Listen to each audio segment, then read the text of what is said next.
Our speaker, Scot Ferrell, grew up in Valley Falls and later graduated from Topeka High. He came to Washburn on a Pell Grant and studied accounting. While a student, Scot was a member of the track team, Accounting Society, Inter Fraternity Council, Alpha Delta Fraternity. He earned a BBA in 1985 and later earned an MBA from Golden State University in 1988. Scot is managing director for Marsh, an operating company of Marsh McLennan. As Western Growth Leader, he coordinates client consulting services such as business continuity, crisis management, claims consulting, safety consulting, enterprise risk, supply chain, and other risk management. He's worked at Marsh for nearly 21 years. Before that, he worked for Ernst & Young, The Gap, and Fireman's Fund Insurance. Colleagues describe him as passionate about quality and value, cost-effectively achieving superior results in everything he does. In addition, they appreciate his unwavering integrity and desire to do the right thing for everyone, his expertise, his big picture ability, and his ability to build consensus. During his career, Scot has been honored as a Business Continuity Institute Fellow, a Certified Business Continuity Planner, and a Marsh Global Top Performer. He is a member of the Washburn University Foundation Board of Directors and Chairman of the Risk Committee. He has served on the Board of Directors for the American Red Cross of San Francisco and is president of the Fairview Fire Protection District. Scot and his wife Anna have a 28-year-old daughter who followed in his footsteps, majoring in accounting and finance, and works for Marsh. Scot traveled from Castro Valley, California to be with us here this morning. What time is it in California? Yeah. He will present emerging risks are remaking the business leaders of the future. Please welcome to campus Mr. Scot Ferrell.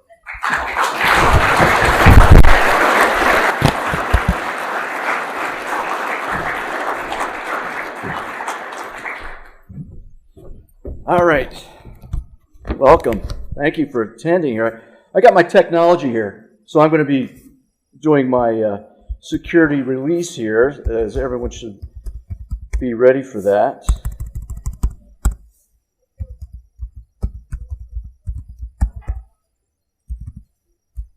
It gets better. Good. At Marsh, they put these security controls on my laptop, and they make you put a long password about this long. So when I get in a situation like this, it takes a little time to punch it in. This is not going well here.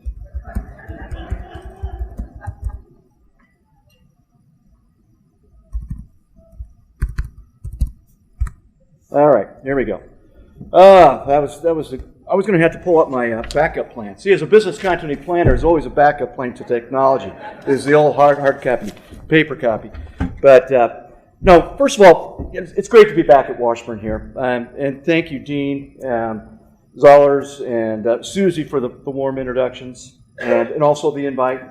And also Julie Olson, who set up my schedule for the day. And I'm going to be busy the rest of the day. Thank you. Hopefully my voice will hold out throughout the rest of the day. But also I wanted to have a special thank you for all the friends, classmates, fraternity brothers, which hopefully will keep the stories to a minimum. But when I did when the university, careful. And actually, I have a family member as well, which Dean Ferrell. He's also a member of the board here. And everybody always thinks I'm his little brother. He's my cousin. So just wanted to point that out. We both have the same haircut, so that's why I would look like the little brother. But also, I'd like to take an opportunity to recognize my fellow Washburn trustees and board members right now. And we have some of those folks in the audience now. Which you guys could stand up. If you can, this early in the morning. Great.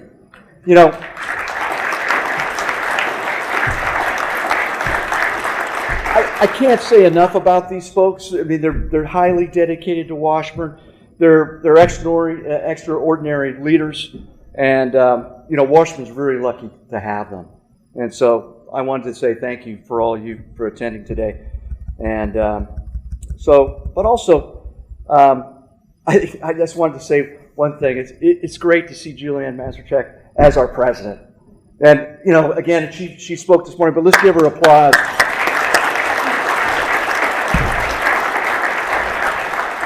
She was one of the reasons why U.S. News and World Report ranked Washburn the #1 regional university in our category. And, I feel comfortable that with her leadership, Washburn is going to be doing some great things in the future. So welcome back, Julianne. And I can't remember if I heard this during your introduction that was live streamed. I was out there listening. But they were saying that it was hard to say no to Washburn, right? And so she's back. And I felt the same thing today when they asked me, when Susie reached out and they asked me to do this event today. And I felt it was definitely, I couldn't say no. But I was thinking about it a little bit. And then she told me it was the wake up to Washburn. And I was thinking, I wonder if my wife called Susie, because she tells me I wake her up every day in these early morning meetings. Since COVID happened, I work from home now. And so with the clients that I have on the East Coast, sometimes I get up and have these 5 o'clock meetings, 6 o'clock meetings in the morning. And my wife says I have an extremely loud voice. With my den door closed, I still wake her up in the morning. So I felt that it was a little bit of connection there. But I'm hoping that all that practice of waking up my wife every morning will be good to help wake you guys up, right, today. So, but, as Dean Zollers was taking up, these Washburn events have been a great ongoing tradition. And, but it takes a special person to wake up early and listen to a consultant talk about risk management early in the morning. And quite frankly, when you intermingle that with a little bit of commercial insurance, I mean, that puts the sleeper hold on you sometimes. So, I just want to say congratulations that you're here, and I really respect the fact that you're here today. I was talking to Marshall Meek earlier today, and I said, well, I was going to be talking about risk management insurance is going to put people to sleep. And he goes, look, I learned a little secret when I was interim president. Anytime the crowd looks like they're falling asleep, just yell, "Go Bonds!" And that wakes them up every time. They get all excited. Doesn't matter what you say. If you just say "Go Bonds," it just gets people anxious. So if you hear me say that, if you start falling asleep, I'm going to start yelling "Go Bonds!" All right. So, but sometimes I like to reference quotes, and I like Warren Buffett, and so this event really reminds me of a quote. And he was once asked his thoughts on what is the best investment, and and I agree with his response. He said, the best thing you can do is become exceptionally good at something, and the best investment is to learn anything that develops yourself towards that goal, right? So once you learn it, apply it in your trade, no one can take that knowledge from you. They can't deflate it. And people always pay you for that knowledge. And, that's great advice. And I've always tried to do that within my career. And I've been to a lot of conferences, and I've spoken at a lot of conferences before. And, after a while, they get kind of boring. But you always take one thing away. I seem like I always take one thing away from everything that I attend. So it helps me to develop myself on my trade. And so I'm hoping that that's why you're here today, right? Is to learn one thing that'll help develop yourself, or at least to help to motivate you to be a better student, a business person, or supporter of Washburn. All right. So take that one. Hopefully, you can find one thing that I say that's something new that you can get out there and get anxious about and do something important today. And since it's a wake up for Washburn, hopefully you'll be able to write a better check. Put more dollar signs on those checks. And Marshall told me to say that. So let's recap what I'll discuss today, right? So I'll be sharing a little bit about the changes I've seen in business that started my career. I'll provide an overview of the basics of risk management. I'll share how emerging technology and risk are changing the requirements and skills needed to be successful in business. But wait, there's more, right? Since it's Washburn's Day of Giving, I will share my thoughts on the enhanced curriculum that students should explore, and where Washburn School of Business has already started that process. And then lastly, what you can do to help Washburn, right? So, Mike, I'm not going to make you stand up and speak today. So, but I want to, at the end of this event, I'm going to challenge you. I'm going to be a little bit more forceful in my challenge in regards to stepping up and helping Washburn. I think Dean Zollers was a little easy on you, but I'm going to make a challenge out to some folks, and hopefully after you hear some of the things I have to say to you, you're going to be energized and to say that, yep, Washburn's got to get out there. We've got to be the leaders in helping our students become the leaders of the future. So anyway, so after we get through this, we've actually got some folks from Washburn that are going to be hanging around afterwards to be able to help answer some of the questions you might have about some of the curriculum that Washburn's established in the school business. They've also be able to answer some questions. Julie will answer the questions about the ambassador program that's out there that you can join. And also, they'll instruct you a little bit of how to make a pledge if you don't know how to do that online. So, all right. So I'm supposed to do this myself here. So let's go ahead and get started. And the business world has always been about change, and all of us in business have seen it. As a matter of fact, I've experienced it. And I just put on my glasses because as you get older, you got to be able to see those words. But I graduated in '85, and the start of my career was really sad. Number one, I started my career with a floppy drive 286 personal computer. I don't know, some of you younger folks don't know what that is, but it is slow. And this thing was big. It was so big, they put it in a cabinet. They put wheels on it. And there was a group of us, about 20 people in the department. And they put it on this big old thing about this big. And they wheeled it around. For anybody who wanted to use a computer, you could use it. And no one else wanted to use it but me. So I had it in front of my office. And it was, matter of fact, it blocked my... I had a cubicle those days, so they pulled it up, and I blocked the hallway there. And it was a risk management tripping hazard, just because it was so big. But it was very sad. Number two, there was no internet, no cell phones. Right? This is hard to fathom. Right?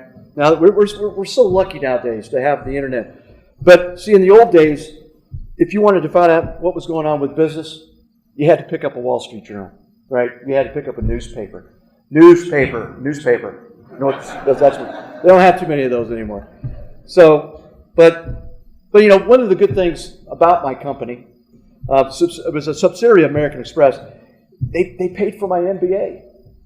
It was a reimbursement program.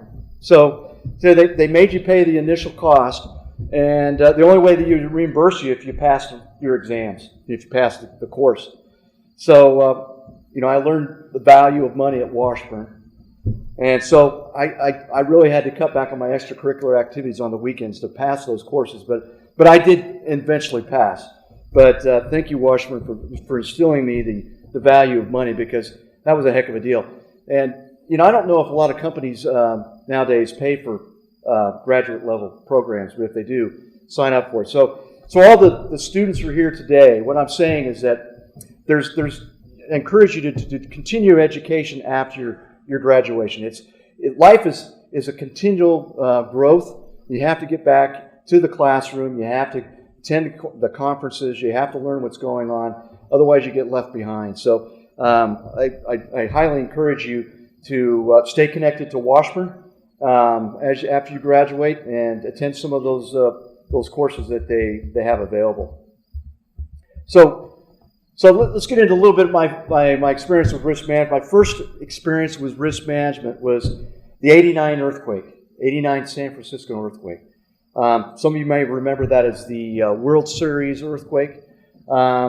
where baseball fans got to see the impact of an earthquake on TV.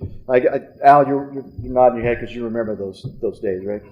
Yeah, but unfortunately, I was still at work. I was at my desk, and being a Kansas boy, that was my first earthquake, and I was sitting at my desk. The earthquake started, and I was going, "Wow, this is kind of fun. This is kind of fun. This is kind of neat." And then the concrete pillar next to me started cracking, and the little pieces of concrete started shooting off and hitting me, and I going, "Oh, this is serious. I better get under my desk." So it was a little bit of a rude awakening, and everything worked out fine. But the earthquake really prompted many changes in business across San Francisco, including myself, where I was quickly assigned to help with creating a worldwide business continuity program for the Gap. And I saw quickly. I say quickly because I was performing operational audits for the Gap then, and we reported into the founder of the Gap, Don Fisher, and every audit that I would do, I would put a little blurb about the need for business continuity planning for that business function, and Don Fisher, he loved cost savings. He was a frugal guy. He loved cost savings, but for me to throw that into the reports, he didn't know what to think about that. So he would call me periodically. He goes, "Tell me a little bit more about this business continuity stuff." I never sold him on it. But 2 days after the earthquake, I get a call from him. He goes, "You got a new job. You're going to be running this BCP group for the Gap." And so that's what I did for the next 5 years, is put together this continuity program for the Gap. And so you might say that my career was built by disasters. That first disaster really kind of took off my career and found that niche of being a continuity planner. I did a lot of conferences, did a lot of speeches and talks to people, training them how to prepare for events, and I got picked up by a lot of the consultant groups were saying, "Hey, we need that guy in our team." I got hired by Ernst & Young because the world needed to be saved by the year 2000 because the Y2K was coming. I don't know if you guys all remember. Younger folks will have to Google it, but Y2K was the death spiral of the world. The world was going to end, and we needed consultants to fix it. And so some people say it's the biggest non-event ever. I say it was because the consultants fixed it, and there was nothing bad that happened. So I spent my career. It was a good time of the career, and I learned a lot. I spent a lot of time with some of the largest companies in the world: Apple, HP, State Farm, CIB World Markets, CIBC World Markets, and I got to travel the world with Apple. I was in Toronto for 6 months in the wintertime. It took me 2 weeks to figure out that they have an underground tunnel to get to the offices, and I was walking outside and I was saying, "Hey, holy cow, it's cold out here. How do you guys do it?" They go, "We take the underground." Okay, rookie. All right, so that's things you learn when you become a consultant. So there have been other significant events: 9/11, Hurricane Katrina, cyber breaches that continued my career. But none of them have been more disruptive than the recent changes that have occurred during the recent pandemic. And, the recent pandemic changed customer preferences. It's taken us to a potential recession. It's caused a great resignation of highly skilled workers, and it's created supply chain issues. So all of these, though, have created the need for executives to make perfect decisions. And to solve difficult problems, and which also increased their need and request to use analytic tools to help them support those decisions. So they have to make these tough decisions, but they want to show the board how they made those decisions, and they just don't want to say, "Hey, well, I did this." They want to show how they made those decisions with numbers and data. So part of my talk today is about the need for more analytics. And in my business, this whole pandemic has changed the way executives look at this. So let's now take a look at the basics of risk management. what is risk management? It's really identification of prioritization of risks to understand the effective use of capital, right?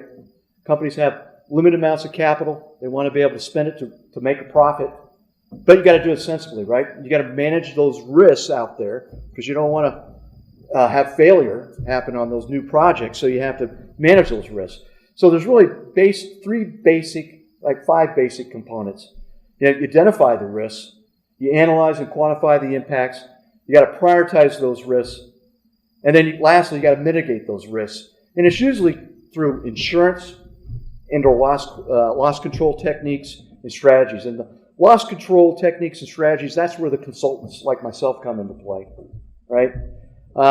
And so the whole risk management play has gotten more complex over the years, especially, like I mentioned, with the introduction of data analytics and predictive modeling.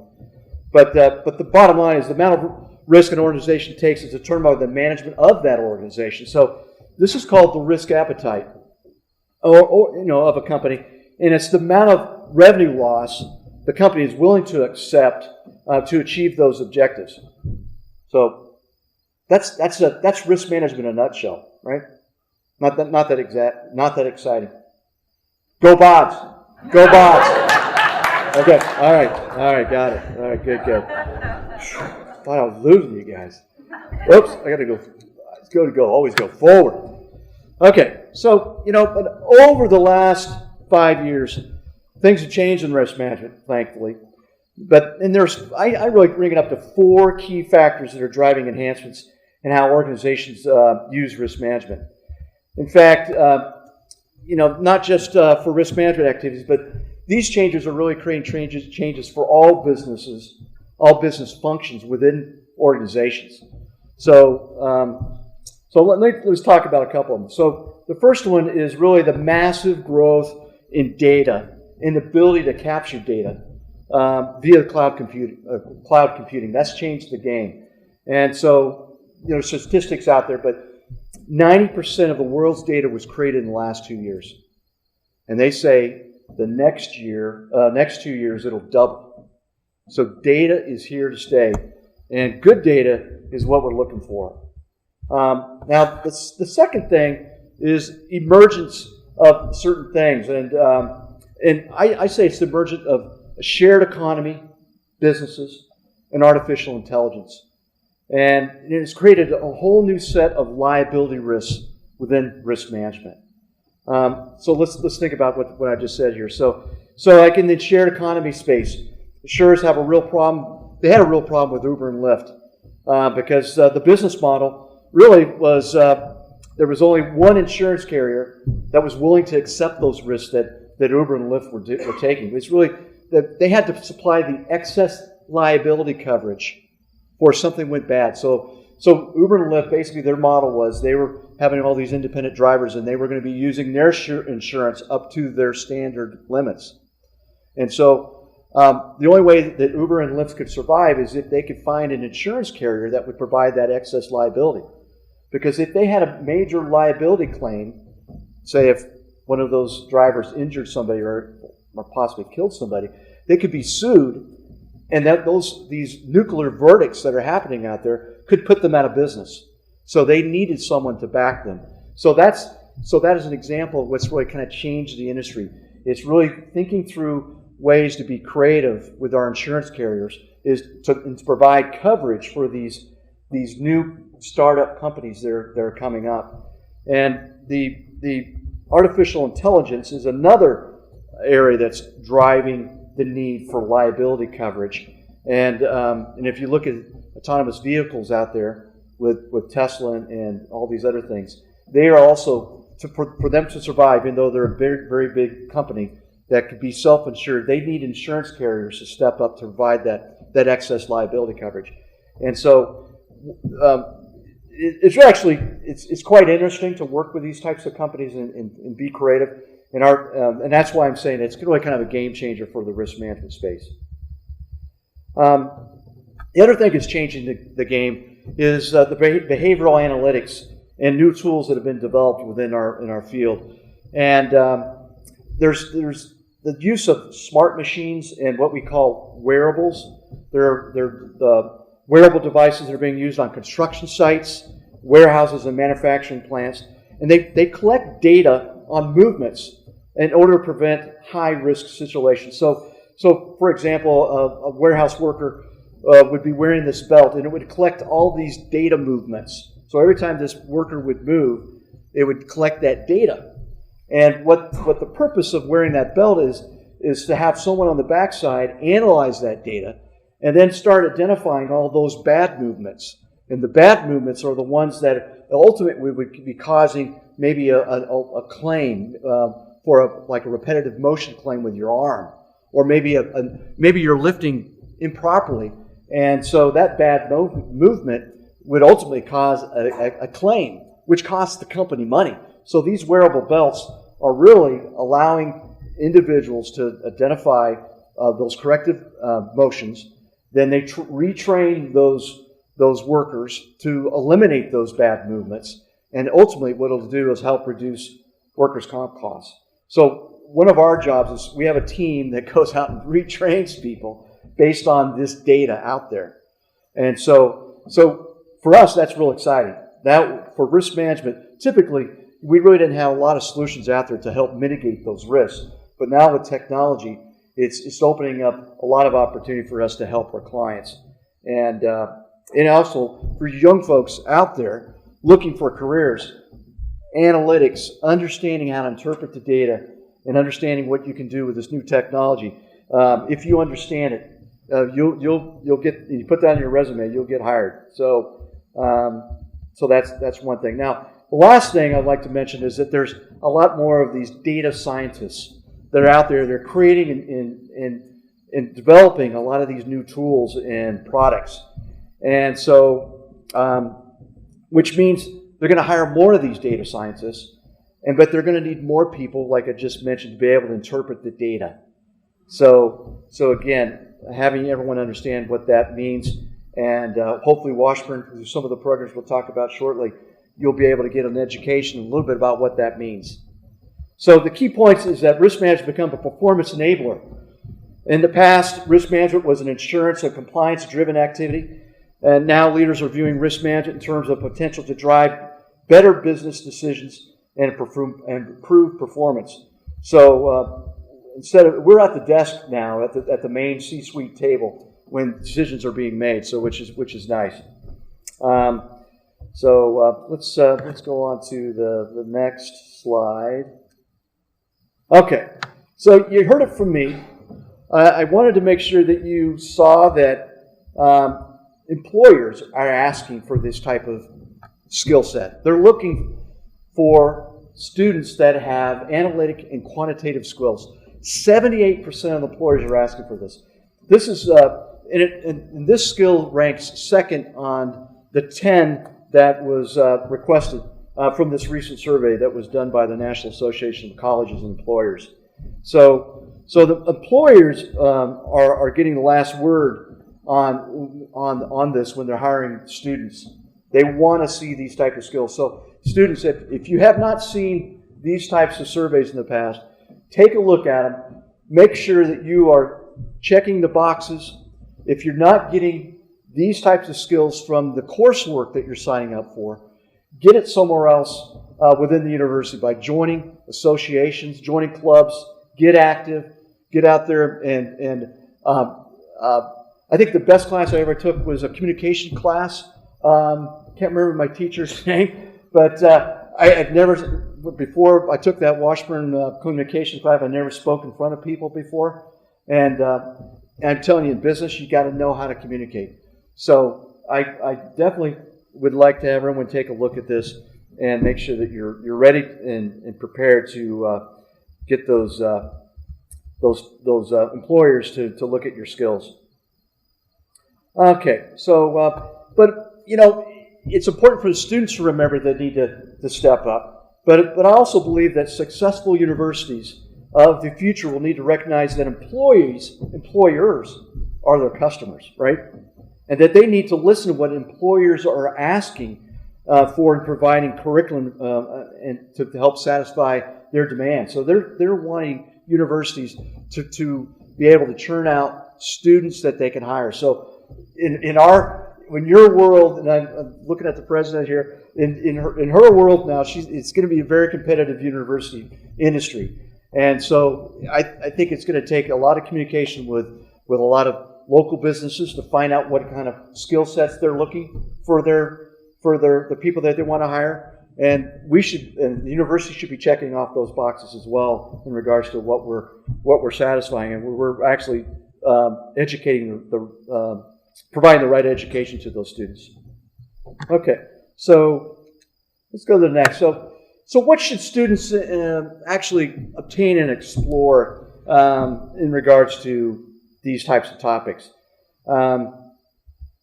So I have identified about 5 areas, and I've already kind of mentioned business and data analytics, but simply using data to drive business decisions. And that's what business and data analytics is all about, giving people information so they can make decisions. And, not everyone has to be a data scientist, but students need to know the basics to analyze the data. And, I have another university where I was involved with, and they set up a business and data analytics degree program. And 95% of their students were able to get job offers when they graduated. That's a high rate of return. So if you're looking to, get a job, that is something to explore. The next area is automation. And automation in itself, I should get everyone a pop quiz after this because it's very complex in regards to all the different stuff that's growing under automation. But it includes robotics, artificial intelligence, and cognitive systems. It is really delivery of goods and services with minimal human intervention. And automation is changing on a daily basis. You got to keep up on it. But examples of automation include assembly robotics in the car and aerospace industries. You'll see that, the robot arms, maybe you've seen pictures of those. Artificial intelligence, maybe obviously seen those on with the driving cars and the trucks that will be coming out. Cognitive systems is what you see with chat boxes. You go on a retail site, you see a chat box come up. That's a lot of times data driven, based on what you type. There's a computer back there spitting out your answer. So, a lot of businesses are moving towards that because they don't have to hire as many people and don't have to worry about people getting workers' comp costs, which costs money, right? So you want to get on the back end of that and learn how to develop and understand the data. So again, you don't have to be an engineer to understand this and be professional. You just need to understand the importance of it.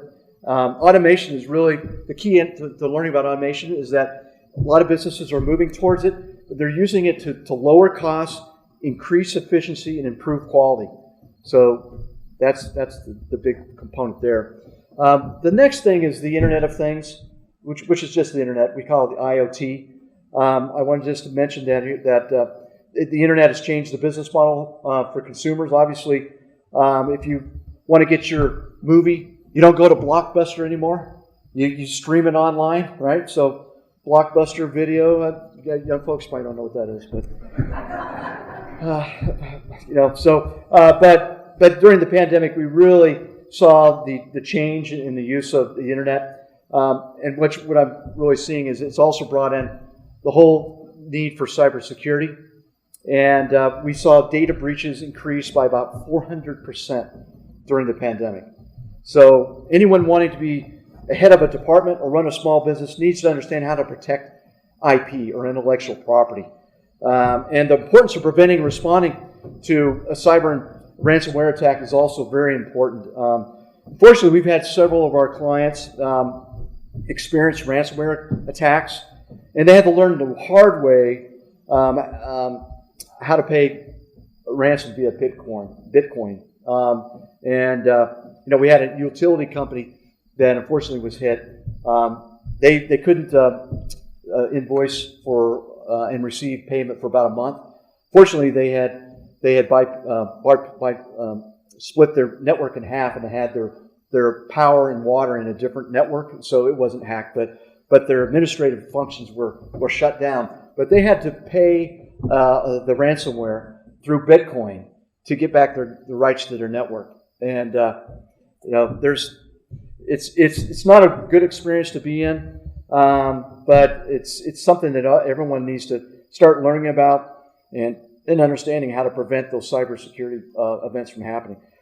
So the discussion of Bitcoin leads me to the next area, which is fintech. So fintech is abbreviation for financial technology, and is changing the way we use money, manage business and bank accounts. But this technology includes blockchain, which you younger folks, hopefully you pick up on this, because this is what's enabled the creation of cyber currency.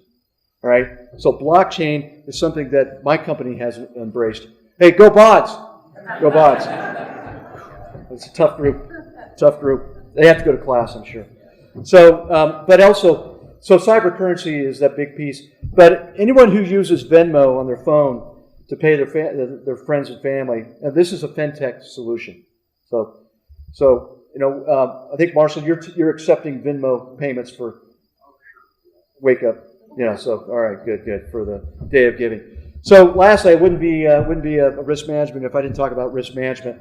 But again, I'm also recommending that a lot of folks pick up the issues around risk management. I encourage the university to include risk management in the normal degrees that are being put forth for business degrees. I'm not sure it's ready for a standalone risk management degree yet, but it deserves some attention in the future. Okay, so let's move on to the next. This is kind of a slide that talks about what Washburn's done so far, and thank you so much for everything you've done so far, Dean Zollers. I put up here the business and data analytics program that's already in place. I don't know how many students you have in that, but I know it's maybe last 3 years you guys have 3 or 4 years you've had that in place. Highly encourage young students to check that program out or that course. And also, there's I'm encouraging a lot of folks they're looking for ways to spend your money to donate today to help Dean grow that business and data analytics program out. And also, he's got a couple other things that he's researching, which is the robotics process automation business application initiative. It's a mouthful, but it's really the research of the robotics automation program that they're going to be putting in place here at Washburn. And as I mentioned before, this is a very important component that I think students need to understand and grasp. And so if there's any money left over, I want to make sure that there's enough money to go into the school business dean funds for excellence and scholarships.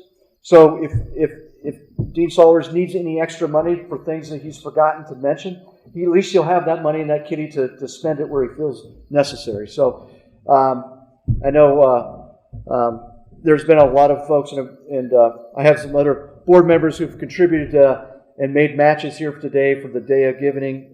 So I encourage everyone to take a look at those and see where we can make a contribution. So anyway, how did we do today? How'd I do? Did you learn anything? Yeah?